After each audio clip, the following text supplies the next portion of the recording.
আপনারা দেখছেন নিউজ তৎকাল 24। নমস্কার, নিউজ তৎকাল 24 এর পর্দায় আপনাদের সকলকে স্বাগত। আপনাদের সাথে আমি ত্রিশাগ্নি। দেখে নিন এখনকার সংবাদ শিরোনাম। ধুলোর দাপটে নাকাল মেলাঘরবাসী, রাস্তার কাছে গাফিলতির অভিযোগ। উদয়পুরে মাতা ত্রিপুরা সুন্দরী মন্দিরে 11 মাসে 1 কেজি 649 গ্রাম স্বর্ণ ও 820 গ্রাম রূপা দান। পিএমসি সাবরুম দ্বাদশ শ্রেণী বালিকা বিদ্যালয়ে মেগা স্বাস্থ্য শিবির, ব্যাপক সাড়া। সাবরুমে শ্রীনগর বাজারে মহাসমারোহে পালিত শ্রী শ্রী রাম ঠাকুরের 39তম বাৎসরিক উৎসব। আখাউড়া সীমান্ত দিয়ে ফের চালু আগরতলা কলকাতা ভায়া ঢাকা বাস পরিষেবা। আগরতলা ভাটি অভয়নগরে জানালার শিক কেটে 1,10,000 টাকা চুরি। জোলাইবাড়ি কাকুলিয়া ব্রিজে লরি বাইকের মুখোমুখি সংঘর্ষ, আহত 2। তেলিয়ামুড়ায় রাবার ব্যবসায়ীর গুদামে দুঃসাহসিক চুরি। 3 মাস ধরে বিকল সিটি স্ক্যান, চরম ভোগান্তিতে শান্তিরবাজার জেলা হাসপাতালের রোগীরা। দেখে নিন এখন সংবাদ বিস্তারিতভাবে। ধুলোর চাদরে ঢেকে গেছে পথ, নিত্যদিনের যাত্রা যেন এক অঘোষিত দুর্ভোগে পরিণত হয়েছে। গরমে যেখানে মানুষ স্বস্তি খোঁজে, সেখানে উড়ন্ত ধুলাবালি হয়ে উঠেছে নিত্য সঙ্গী। সোনামুড়া মহকুমার মেলাঘর ইন্দিরানগর পচামার ঘাট রাস্তার মাথা থেকে উরমাই প্রাথমিক হাসপাতাল পর্যন্ত চলমান রাস্তার কাজ দীর্ঘদিন ধরে থমকে রয়েছে। ঠিকাদার সংস্থা ও মেলাঘর পিডব্লিউডি দপ্তরের গাফিলতির অভিযোগ তুলেছেন স্থানীয়রা। রাস্তার উপর সুরকি ফেলে কাজ বন্ধ করে দেওয়ায় যানবাহন চলাচলের সৃষ্টি হয়েছে বড় বড় গর্ত এবং উঠছে প্রচুর ধুলা। ফলে রাস্তার ধারে বসবাসকারী মানুষ ও ব্যবসায়ীরা চরম সমস্যায় পড়েছেন।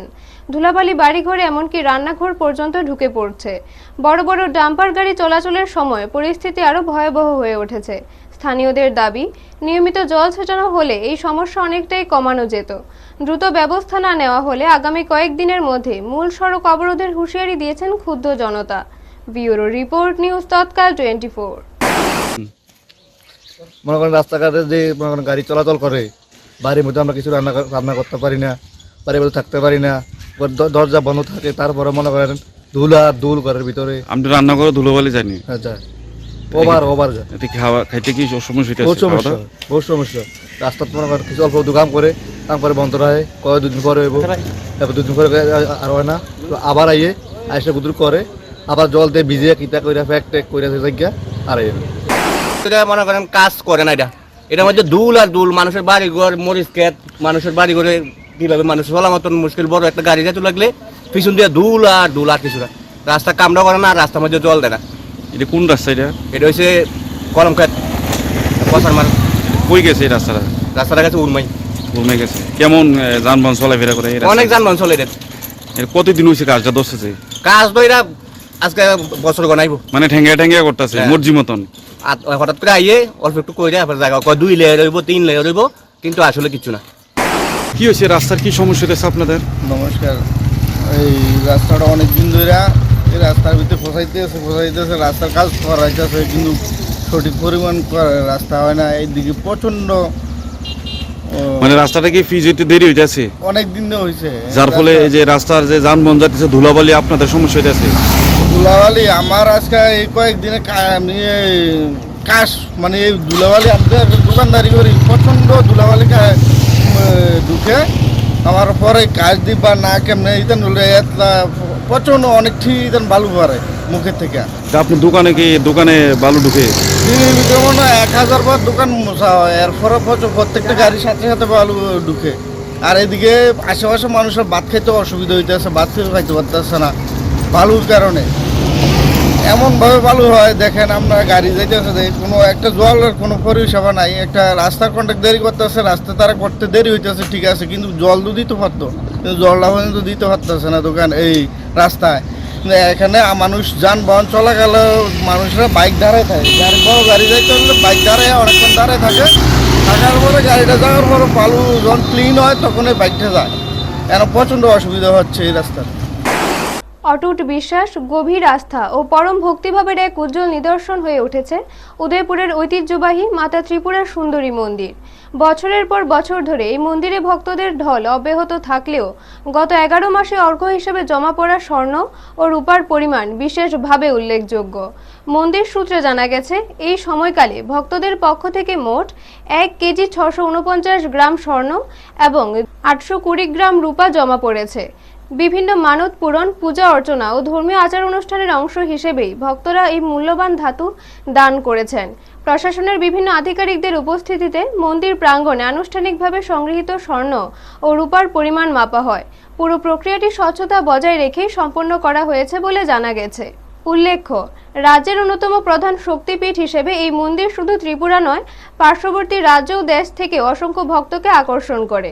ভক্তদের এই বিপুল অর্ঘ্য মন্দিরের প্রতি তাদের অগাধ শ্রদ্ধা, বিশ্বাস ও আধ্যাত্মিক সংযোগেরই প্রতিফলন। Bureau report, news Tatkal 24। নমস্কার, আমি Chandrashekhar Chattopadhyay, deputy collector, office of the DM Gomati. আজকে আমি এখানে যে গয়নার যে বাক্স, মায়ের গয়নার যে বাক্স, সেটা গণনার জন্য, সেটা হিসাব নেওয়ার জন্য আমি দায়িত্ব পেয়েছি এবং আমার টিম সহ আমরা এই কার্যে নিযুক্ত আছি। তো বিগত প্রায় এক বছর আগে আমরা এখানে গণনার কাজ হয়েছিল। গয়নার বাক্স থেকে আমরা যে দৈনন্দিন ভক্তরা যে জমা দেন, সেটার একটা রেজিস্টার মেনটেন করা হয়। সেই রেজিস্টার থেকে আমরা গয়নাগুলো মিলিয়ে যথাযথ নিরাপত্তার মাধ্যমে বাক্সে করে আমরা নিয়ে ট্রেজারি স্ট্রং রুমে সেটা জমা দিই। আজকেও সেই কাজটা আমরা করছি। তো গতবার যখন গণনা হয়েছিল, সেখানে আমরা পেয়েছিলাম মোট 4 কেজি 674 গ্রাম স্বর্ণ এবং 15 কেজি 746 গ্রাম রূপা। এই গয়না আমরা পেয়েছিলাম এবং সেটা আমরা ট্রেজারির যে স্ট্রং রুম, সেখানে আমরা জমা করেছিলাম। আজকেও আমরা সেই কাজটাই করছি, রেজিস্টারের সঙ্গে মিলিয়ে গয়নাগুলো আমরা হিসাব করে নিচ্ছি এবং তারপরে যথাযথ নিরাপত্তার মাধ্যমে আমরা সেগুলো নিয়ে ট্রেজারি স্ট্রং রুমে জমা দিয়ে দেব। কি মনে হচ্ছে এবার কতটুকু স্বর্ণ পেতে পারেন আপনারা? আন্দাজ কি মনে হচ্ছে? আন্দাজ তো এখন করা যাচ্ছে না, মনে করুন 1 কেজির মতো হয়ে যাবে স্বর্ণ, আর রূপা আরো বেশি হবে, ধরেন 4-5 কেজি হতে পারে। কতদিন পর খোলা হচ্ছে? এই 1 বছর প্রায়, কারণ গতবার মার্চ মাসে খোলা হয়েছিল, এইবারও ফেব্রুয়ারি মাস, ধরুন প্রায় 11 মাস পরে আমরা খুলছি। স্বাস্থ্যই সম্পদ, এই বার্তাকে সামনে রেখে মঙ্গলবার সাবরুম পিএমসি দ্বাদশ শ্রেণী বালিকা বিদ্যালয় প্রাঙ্গণে এক বিশেষ মেগা হেলথ ক্যাম্পের আয়োজন করা হয়। টিপসের যৌথ উদ্যোগে অনুষ্ঠিত এই শিবিরে বিদ্যালয়ের ছাত্রীরা স্বতঃস্ফূর্তভাবে অংশগ্রহণ করেন।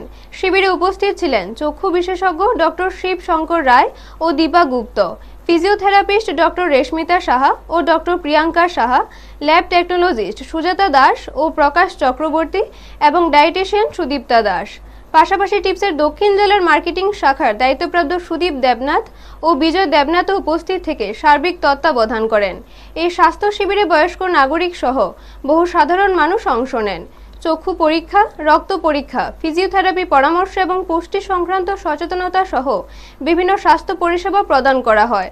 আমাদের প্রতিনিধিদের সঙ্গে কথা বলতে গিয়ে ডক্টর রেশমিতা সাহা বলেন, আমরা শুধু পড়াশোনা শেখানোর জন্য নির্ধারিত নই, সমাজের মানুষের পাশে দাঁড়ানো আমাদের দায়িত্ব। তাই বিভিন্ন এলাকায় গিয়ে এমন স্বাস্থ্য শিবিরের আয়োজন করি যাতে সাধারণ মানুষ উপকৃত হন।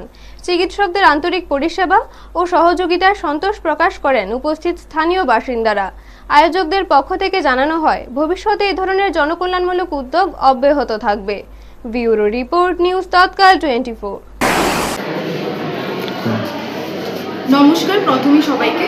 আমি doctor Reshmita Saha, Tripura institute of paramedical sciences থেকে, আগরতলা থেকে আমরা এসেছি। একটা মেগা হেলথ ক্যাম্প অনুষ্ঠিত হচ্ছে এখানে। আমি প্রথমেই ধন্যবাদ জানাতে চাই সাবরুমের পিএমসি বালিকা হায়ার সেকেন্ডারি স্কুলে প্রধান শিক্ষক এবং শিক্ষক শিক্ষিকাদের এখানে আমাদের মেগা হেলথ ক্যাম্প অনুষ্ঠিত সাহায্য করার জন্য। এবং এখানে যারা ছাত্রছাত্রীরা এসছে আমাদের এবং শিক্ষক শিক্ষিকারা এসছে আমাদের কলেজ থেকে, ডিফারেন্ট ডিপার্টমেন্ট থেকে, ফিজিওথেরাপি এসছে, তারপর এসছে আমাদের নিউট্রিশন ফুড ডিপার্টমেন্ট, দেন এসছে আমাদের ল্যাব টেকনিশিয়ানস মেডিকেল ডিপার্টমেন্ট থেকে, তারপর এসছে আমাদের অপটোমেট্রি, চোখের যাদের সমস্যা আছে ওদের ডিফারেন্ট ডিপার্টমেন্ট থেকে এসছে। তো আশা রাখছি এই মেগা হেলথ ক্যাম্প সাফল্যমণ্ডিত হবে এবং শেষে আমি সবাইকে এই স্কুলের প্রধান শিক্ষক শিক্ষিকাদের অবশ্যই আন্তরিক কৃতজ্ঞ আমাদের এখানে মেগা হেলথ ক্যাম্প করে দেওয়ার জন্য, সুযোগ করে দেওয়ার জন্য। নমস্কার। দক্ষিণ ত্রিপুরার সাবরুম মহকুমার শ্রীনগর বাজার যেন এদিন ভক্তির আবহে রঙিন এক মিলন ক্ষেত্রে পরিণত হয়। মহাসমারোহে পালিত হল শ্রী শ্রী রাম ঠাকুরের ৩৯তম বাৎসরিক উৎসবের সমাপনী পর্ব। দিনভর ধর্মীয় আচার অনুষ্ঠান, নাম সংকীর্তন ও ভক্তিমূলক সঙ্গীতে মুখরিত ছিল গোটা এলাকা। সমাপনী অনুষ্ঠানে উপস্থিত ছিলেন সাব্রমের প্রাক্তন বিধায়ক শঙ্কর রায়। তিনি ভক্তদের সঙ্গে কীর্তনের তালে নাচ ও হাততালিতে অংশ নেন। তার এই স্বতঃস্ফূর্ত অংশগ্রহণে উৎসব প্রাঙ্গণে উচ্ছ্বাসের আবহ আরও ঘনীভূত হয়। উৎসব ঘিরে ভক্তদের ভিড় ছিল চোখে পড়ার মতো। বিশেষ আকর্ষণ ছিল শিব সরকার ও কৃষ্ণেন্দু মল্লের ভক্তিমূলক নৃত্য পরিবেশনা। তাদের পরিবেশনায় দর্শকরা মুগ্ধ হন এবং কীর্তনের আসর প্রাণবন্ত হয়ে ওঠে। এদিনের অনুষ্ঠানে জনজাতি সম্প্রদায়ের অংশগ্রহণে ছিল উল্লেখযোগ্য। বিভিন্ন সম্প্রদায়ের মানুষের উপস্থিতি ও একাত্মতা উৎসবকে সম্প্রীতির এক অনন্য দৃষ্টান্তে পরিণত করে। আমাদের প্রতিনিধির ক্যামেরায় ধরা পড়ে এক হৃদয়স্পর্শী মুহূর্ত। ছোট্ট শিশু ঈশিতা দেবনাথ ভক্তিমূলক পরিবেশে মগ্ন হয়ে কীর্তনের তালে নাচছে। তার নিষ্পাপ অংশগ্রহণ উৎসবের আনন্দকে আরও বহুগুণ বাড়িয়ে দেয়। স্থানীয় সূত্রে জানা গেছে, প্রতি বছরই শ্রীনগর বাজারে এই উৎসবকে কেন্দ্র করে ভক্তদের ব্যাপক সমাগম ঘটে এবং পুরো এলাকা জুড়ে সৃষ্টি হয় এক আনন্দমুখর পরিবেশ। Bureau report, news Tatkal 24। দীর্ঘ প্রতীক্ষার অবসান ঘটিয়ে আবারও সচল হলো দুই দেশের সংযোগের এক গুরুত্বপূর্ণ সেতু বন্ধন। মঙ্গলবার আখাউড়া সীমান্ত দিয়ে ত্রিপুরায় প্রবেশ করল আগরতলা কলকাতা ভায়া ঢাকা আন্তঃদেশীয় বাস পরিষেবা, যা দীর্ঘদিন বন্ধ থাকার পর পুনরায় চালু হলো। বাস যাত্রীদের স্বাগত জানাতে সীমান্তে উপস্থিত ছিলেন রাজ্যের পরিবহন মন্ত্রী সুশান্ত চৌধুরী। এছাড়া উপস্থিত ছিলেন টিআরটিসির ভারপ্রাপ্ত চেয়ারম্যান সমর রায়, এমডি হেমন্ত দেববর্মা সহ অন্যান্য আধিকারিকরা। উল্লেখ্য, 2001 সালে আগরতলা কলকাতা ভায়া ঢাকা মৈত্রী ও শ্যামলী বাস পরিষেবা চালু হয়। তবে বাংলাদেশের অস্থির পরিস্থিতির কারণে এবং যাত্রীদের নিরাপত্তার স্বার্থে 2024 সালের সেপ্টেম্বর মাস থেকে পরিষেবাটি বন্ধ রাখা হয়েছিল। সম্প্রতি তারেক রহমানের নেতৃত্বে বাংলাদেশের স্থিতিশীল সরকার গঠনের পর দুই দেশের মধ্যে ভিসা প্রক্রিয়া সরলীকরণ করা হয়েছে। ফলে পুনরায় বাস পরিষেবা চালু হওয়ায় ভারত ও বাংলাদেশের যাত্রী সাধারণ বিশেষভাবে উপকৃত হবেন বলে মনে করা হচ্ছে। এই আন্তঃদেশীয় বাস পরিষেবা পুনরায় চালু হওয়ায় বাণিজ্য, চিকিৎসা, শিক্ষা ও পারিবারিক যোগাযোগের ক্ষেত্রেও নতুন গতি আসবে বলে আশা করা হচ্ছে। Bureau report, news Tatkal 24। অসতর্কতার ক্ষণিক সুযোগই কখনো কখনো ডেকে আনে বড় বিপদ। বাড়ির মালিকের অনুপস্থিতির সুযোগ নিয়ে দুঃসাহসিক চুরির ঘটনা ঘটল ভাটিয়া অভয়নগরের অ্যালবার্ট ক্লাব সংলগ্ন এলাকায়। জানা গেছে, পরিবারের সদস্যরা বাড়িতে না থাকার সুযোগে দুষ্কৃতীরা জানলার শিক কেটে ঘরে প্রবেশ করে। এরপর আলমারিতে রাখা প্রায় 1,10,000 টাকা নগদ অর্থ হাতিয়ে নিয়ে চম্পট দেয় তারা। ঘটনায় সর্বশান্ত হয়ে পড়েছেন ওই পরিবারের সদস্যরা। ঘটনার খবর পেয়ে স্থানীয়রা এলাকায় চাঞ্চল্য সৃষ্টি হয়। পুলিশে অভিযোগ দায়ের করা হয়েছে এবং ঘটনার তদন্ত শুরু হয়েছে বলে জানা গেছে। Bureau report, news Tatkal 24। ঘটনাটা স্যার ওই যে আমি আইসি পরে দেখছি যে আমার ঘর থেকে টাকা টুকা সব চুরি করে নিছে গা। পরে আমার মা আমার ফোন করে বলছে যে ঘরে টাকা টুকা সব চুরি করে নিছে গা। কত টাকা আসছিল? 1,10,000 টাকার মতো আসছিল। মা কিছু জমাইছে, আমি কিছু জমাইছি। মানে কিসের লেগে রাখছিল টাকাটা? আমরা বাড়ির কাজের লেগে। প্রথম কে দেখছে আয়া চুরি হইছে? মা দেখছে আয়া। তখন তোমরা কই আছিলা? আমি আসলাম দোকানে, আর মা গেছিল কি দোকান থেকে জিনিস আনতে গেছিল কি। দোকান থেকে আয়া দেখছে। কিভাবে আইছে চোরটা? কি তোমরা কোনো দেখছো? পিছনে জানলা ভেঙে গেছে। পিছনে জানলা দিয়ে ভেঙে গেছে। কেমনে বুঝছো পিছনে জানলা দিয়ে আইছে? তো ভাঙা দেখছি দিকে। আচ্ছা, তো তালা খুললা আয়া দেখছি সব আলমারি খোলা, সুকেস খোলা। এরপরে ছেলেরে ফোন করছি, ফোন কইরা কইছি সব দিকে খোলা রে। এরপরে টাং টুং সব খোলা, বিছনা টিছনা সব এলোমেলো ওই আরিছে। এরপরে আমি মালিক দিদির মোবাইল দিয়ে আমি ফোন করছি। এরপরে হ্যাঁ আইসে। হ্যাঁ, রান্নাঘরের দরজা দিয়ে ঢুকে আসলো খাটের নিচে। এরপরে রান্নাঘরের দরজা দিয়ে জানলা ভাঙ্গা বাইরে টাকা লই।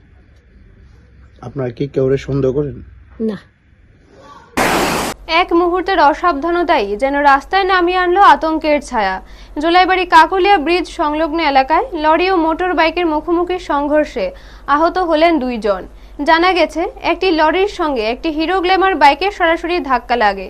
দুর্ঘটনায় গুরুতর আহত হন বাইক চালক খোকন পাটারি এবং তার সঙ্গে থাকা আরোহী রূপন পাটারি। খবর পেয়ে দ্রুত ঘটনাস্থলে পৌঁছে যায় জোলাইবাড়ি ফাঁড়ি থানার পুলিশ। আহতদের উদ্ধার করে জোলাইবাড়ি হাসপাতালে নিয়ে যাওয়া হয়। দুর্ঘটনার পর লরি চালক ঘটনাস্থল থেকে পালিয়ে যায়। জানা গেছে, অভিযুক্ত চালকের নাম বর্ধন ত্রিপুরা, বাড়ি রতনপুর এলাকায়। পুলিশ ঘটনার তদন্ত শুরু করেছে এবং পলাতক চালকের খোঁজে তল্লাশি চালাচ্ছে। এই দুর্ঘটনাকে ঘিরে এলাকায় চাঞ্চল্যের সৃষ্টি হয়েছে। পুলিশ জানিয়েছে, অভিযুক্তকে দ্রুত গ্রেপ্তারের চেষ্টা চলছে। Bureau report, news Tatkal 24।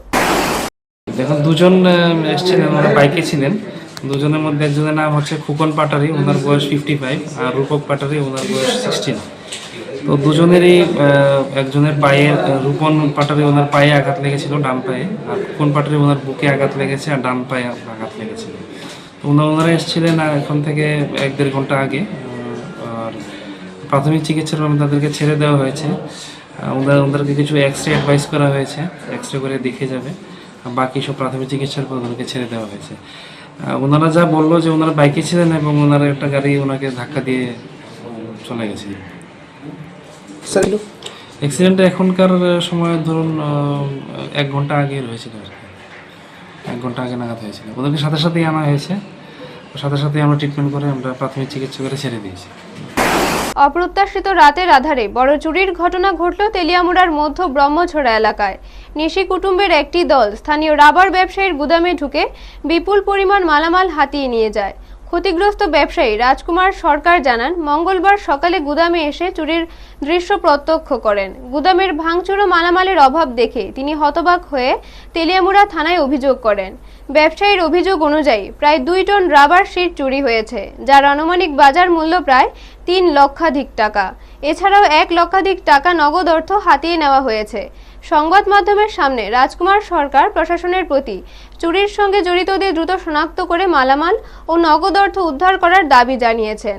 ঘটনার পর এলাকায় চাঞ্চল্য ছড়িয়েছে। পুলিশ ইতিমধ্যেই তদন্ত শুরু করেছে বলে জানা গেছে। Bureau report, news Tatkal 24।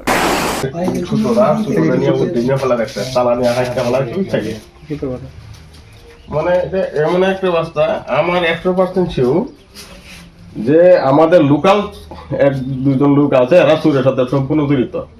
তাদের সহযোগিতার মাধ্যমে এই কাজটা করছে, যেটা করছে লোকাল লোক আছে, বেশি দূর আমাদের এই দোকানে আশেপাশে লোক আছে। এরা ইয়েতে সম্পূর্ণ এই যে কাজটা করছে, কালকে যে কাজটা করছে নিশ্চিত রাত্রে। তো অনুমানিক আমার মনে হয় সময়টা প্রায় 1:30 হইব, কারণ এখানে মদিদা কইলো 3টা বাজে গেছে, তখন দেখতে ফুল ট্রেন এখানে ফেলে রয়েছে, তাহলে 3টা আগে করছে, তাহলে অনুমানিক 1:30-2টার মধ্যেই ঘটনা করছে। আমি তো গতকালকে 10টার সময় বাইরেছি এখান থেকে, দোকান থেকে 10টার সময় বাইরে গেছি, তারপর আমি গেছি, কিন্তু আসলে আমি ভাবতে পারছি না যে এমন ধরনের যে লোক আমাদের ব্রহ্মচন্দ্র এমন ঘটনা আমি কল্পনা করতে পারছি না। এই অবস্থা আর কি। আমার সম্পূর্ণ বিশ্বাস লোকাল লোক জড়িত আছে এই চুরিকাণ্ডের ঘটনার সাথে। রাজনাথকে এমন একটা অবস্থা, আমি সাথে তখন ভাবছি না, এখানে আমার মাল, ওদের যে মাল আছে প্রায় 2 টনের মতন মাল নিয়ে গেছে। আমার ক্যাশ টাকা নিচ্ছে 1,12,000 টাকা। গতকালকে আমি প্রায় মনে 1:30টার দিকে আমি পাঞ্জাব ব্যাংকের থেকে তুলে আনছি, 1 লাখ টাকা তুলে আনছি। এর আগে গড়া ছিল আমার কিছু টাকা, এমনি মিলে প্রায় 1,12,000 টাকার মতো হয়ে গেছে। দক্ষিণ ত্রিপুরার মানুষের ভরসাস্থল শান্তিরবাজার জেলা হাসপাতাল, যেখানে প্রতিদিন শতাধিক রোগী চিকিৎসার আশায় ভিড় জমান। কিন্তু সেই গুরুত্বপূর্ণ স্বাস্থ্য প্রতিষ্ঠানে গত 3 মাস ধরে সিটি স্ক্যান মেশিন বিকল হয়ে পড়ে থাকায় চরম ভোগান্তির শিকার হচ্ছেন রোগী ও তাদের পরিজনেরা।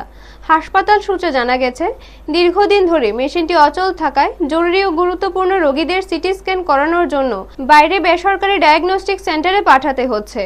ফলে সরকারি হাসপাতালে স্বল্প মূল্যে চিকিৎসার সুযোগ থেকে বঞ্চিত হচ্ছেন বহু দরিদ্র প্রান্তিক মানুষ। বাধ্য হয়ে তাদের হাজার হাজার টাকা ব্যয় করে বেসরকারি কেন্দ্রে পরীক্ষা করাতে হচ্ছে, যা অনেক পরিবারের পক্ষে বহন করা অত্যন্ত কঠিন। রোগীর আত্মীয় পরিজনদের অভিযোগ, জেলা হাসপাতাল হওয়া সত্ত্বেও এতদিন ধরে একটি অত্যন্ত গুরুত্বপূর্ণ মেশিন অচল অবস্থায় পড়ে থাকা দুঃখজনক। হাসপাতাল কর্তৃপক্ষ রোগীদের কখনো বেসরকারি সেন্টারে, কখনো বা গোমতী জেলা হাসপাতালে কিংবা আগরতলার জিবিপি হাসপাতালে রেফার করছেন। বিশেষ করে গোবিন্দ বল্লভ পন্থ হাসপাতালে পাঠানোর কারণে রোগী ও পরিবারের সদস্যদের অতিরিক্ত সময়, অর্থ ও মানসিক চাপের মুখে পড়তে হচ্ছে। এছাড়া অভিযোগ উঠেছে, জরুরি ভিত্তিতে রেফার করা রোগীদের অনেক সময় অ্যাম্বুলেন্সে 20 থেকে 30 মিনিট পর্যন্ত বসিয়ে রাখা হয়। কারণ জানতে চাইলে বিভিন্ন অজুহাত দেখিয়ে বিষয়টি এড়িয়ে যাওয়া হচ্ছে বলে দাবি পরিজনদের। স্থানীয়দের বক্তব্য, অবিলম্বে সিটি স্ক্যান মেশিনটি মেরামত করে চালু করা হোক, অথবা প্রয়োজনে নতুন মেশিন স্থাপনের ব্যবস্থা নেওয়া হোক, যাতে সাধারণ মানুষ আবারও সরকারি হাসপাতালে সুলভে উন্নত চিকিৎসা পরিষেবা পেতে পারেন। বিষয়টি নিয়ে স্বাস্থ্য দপ্তরের দ্রুত ও কার্যকর হস্তক্ষেপ এখন সময়ের দাবি। Bureau report, news Tatkal 24। এখনকার মতো সংবাদে এই পর্যন্ত। পরবর্তী সংবাদের জন্য চোখ রাখুন নিউজ তৎকাল 24 এর পর্দায়। আপনারা দেখছেন নিউজ তৎকাল 24।